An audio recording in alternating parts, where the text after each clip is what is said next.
کیا کوئی جانتا ہے کہ 50 سال کے بعد وہ زندہ ہوگا یا نہیں؟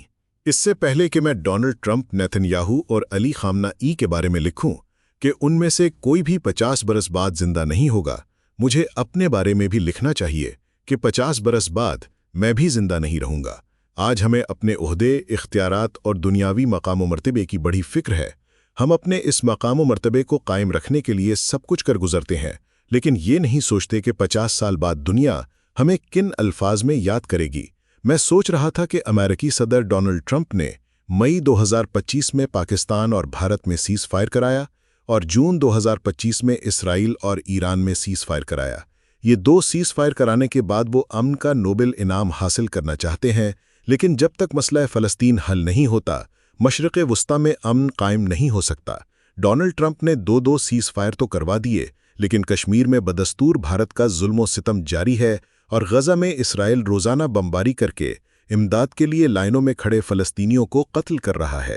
یہ قتل عام اکتوبر 2023 سے جاری ہے۔ ستم ظریفی دیکھیے کہ عالمی میڈیا اس قتل عام میں مارے جانے والے فلسطینیوں کی تعداد 50 سے 60 ہزار کے درمیان بتا رہا ہے، لیکن کچھ اسرائیلی اخبارات نے یہ تعداد 1 لاکھ تک پہنچا دی ہے۔ 50 سال بعد صہیونی مکتب فکر نتن یاہو کو اپنا ہیرو قرار دے گا، جس نے غزہ میں 1 لاکھ سے زیادہ فلسطینیوں کو قتل کیا۔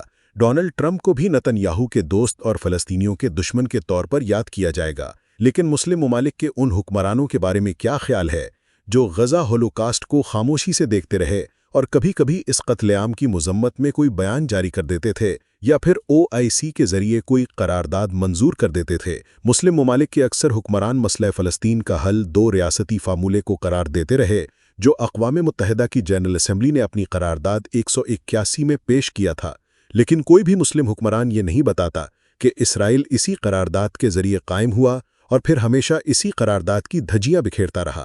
اسرائیل نے غزہ ہولوکاسٹ کی وجہ اکتوبر 2023 میں فلسطینیوں کی مزاحمتی تنظیم حماس کا اسرائیل پر حملہ قرار دیا، لیکن کسی بھی مسلم حکمران نے یہ نہیں بتایا کہ حماس نے یہ حملہ اسرائیل پر نہیں کیا تھا، بلکہ ان علاقوں کو واگزار کرانے کے لیے کیا تھا جن پر اسرائیل نے 1948 کے بعد قرارداد 181 کی خلاف ورزی کرتے ہوئے ناجائز قبضہ کیا، کیونکہ قرارداد 181 کے تحت تقسیم فلسطین کے پلان میں یہ علاقے فلسطینی ریاست میں شامل کیے گئے تھے۔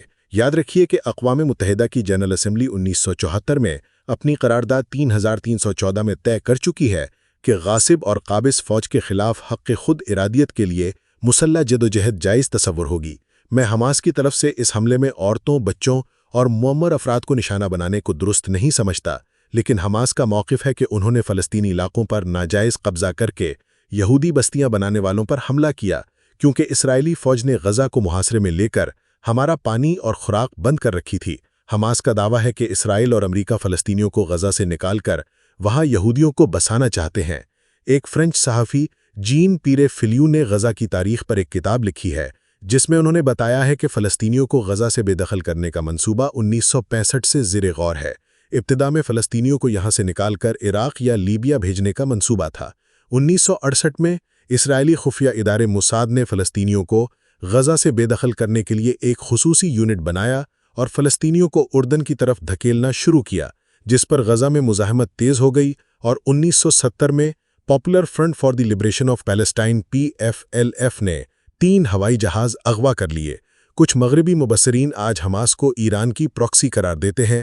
50 سال پہلے PLO اور آیت اللہ خمینی کے تعلقات پر شور مچایا جاتا تھا، کیونکہ خمینی کے حامی PLO سے فوجی تربیت لیتے تھے۔ 1979 میں انقلاب ایران کے بعد PLO کے سربراہ یاسر عرفات فلسطین کی تحریک مزاحمت کی علامت تھے۔ پھر مسلم ممالک کے حکمرانوں نے انہیں امریکہ کے ساتھ مل کر اسرائیل سے مذاکرات کی طرف دھکیلا۔ 1993 میں اوسلو معاہدے کے تحت یاسر عرفات کو ایک کمزور سی فلسطینی ریاست دے کر PLO کو خانہ جنگی میں الجھا دیا۔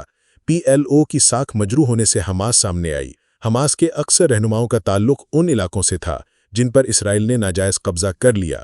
حماس کے بانی شیخ احمد یاسین الجورہ میں پیدا ہوئے۔ اسماعیل ہانیہ کے خاندان کا تعلق بھی الجورہ سے ہے۔ یہ گاؤں ایک شہر المجدل سے متصل تھا۔ 1948 میں الجورہ اور المجدل کو فلسطین میں شامل کیا گیا، لیکن اسرائیل نے یہاں پر قبضہ کر کے یہاں اشکلون کے نام سے نیا شہر آباد کر دیا۔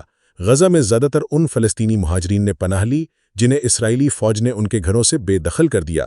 اس وقت اسرائیل فلسطینی ریاست کے ان 60% علاقوں پر قابض ہے جو قرارداد 181 کے تحت فلسطینیوں کو دیے گئے۔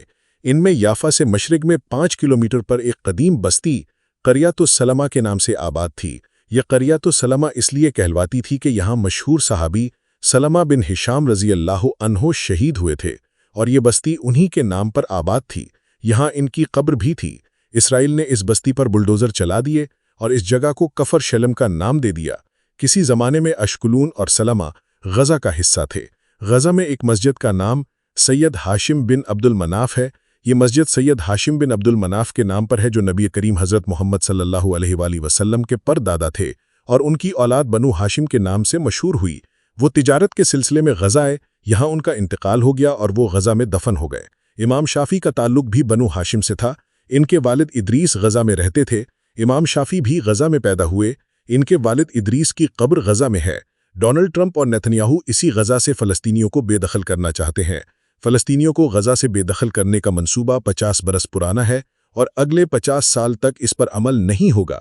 جو مسلم حکمران مسئلہ فلسطین کا حل 2 ریاستی فارمولہ قرار دیتے ہیں، کیا وہ یہ بتائیں گے کہ فلسطینی علاقوں پر قبضہ ختم کرائے بغیر یہ فارمولہ قابل عمل ہے یا نہیں؟ فلسطین اور کشمیر میں رپورٹنگ کرنے والے جنوبی افریقہ کے صحافی آزاد عیسیٰ نے اپنی کتاب ہاسٹائل ہوم لینڈز میں نتن یاہو اور نریندر مودی کے خفیہ اتحاد کا پردہ چاک کرتے ہوئے لکھا ہے کہ مودی نے اسرائیل کی مدد سے کشمیر کو نیا غزہ بنانے کا فیصلہ کر لیا ہے۔ اگر ہم غزہ والوں کو نہ بچا سکے تو کشمیریوں کو بچانا مشکل ہوگا۔ ہمیں فیصلہ کرنا ہوگا کہ 50 سال بعد ہماری اولادیں ہمیں کس نام سے یاد کریں گی۔